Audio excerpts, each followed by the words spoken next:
उसळ करणार आहोत पातळ. त्याकरता मी कडधान्य भिजवून मोड आणून घेतलेले आहे सर्व कडधान्य आणि त्यात बटाटा घातला एक.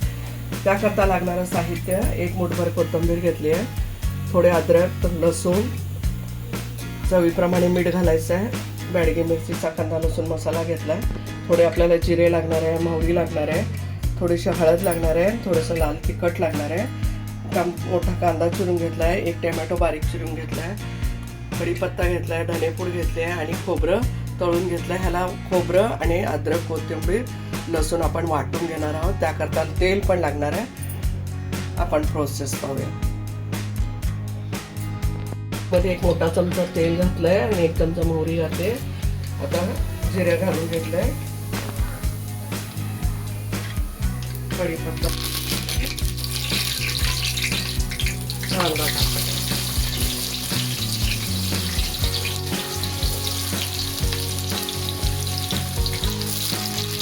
कांदा आपण जरा परतून घेऊया.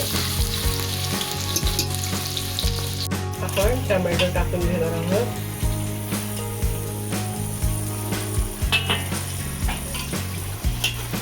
आपले टोमॅटो 2 मिनिटावर परतून घेणार आहोत. तसंच आपण खोबरं वाटलेलं सुद्धा टाकून घेणार आहोत.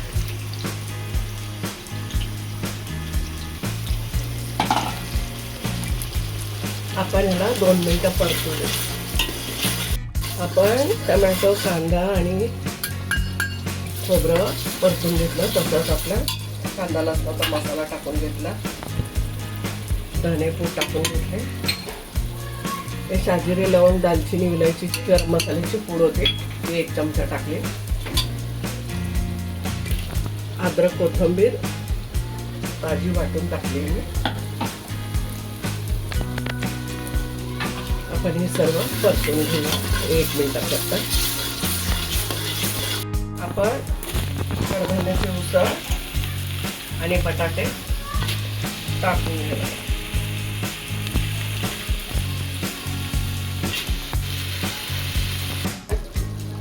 एक अर्धा चमचा हळद टाकून घेतलेले आहे. तसंच आपण लाल मिरची थोडीशी अर्धा चमचा टाकून घेतली. चवीप्रमाणे आपल्याला मीठ टाकून घ्यायचं आहे. तुम्हाला किती हवं तुम्ही त्याप्रमाणे टाकू.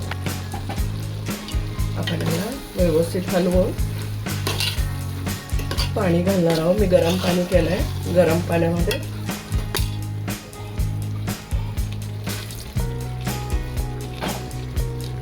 गरम पाणी घालणार आहे.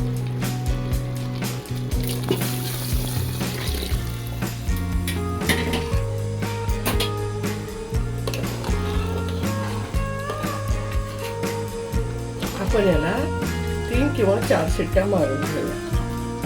ही रस्सा उसळ तयार झाली आहे. आपण सर्व करून घेणार आहोत.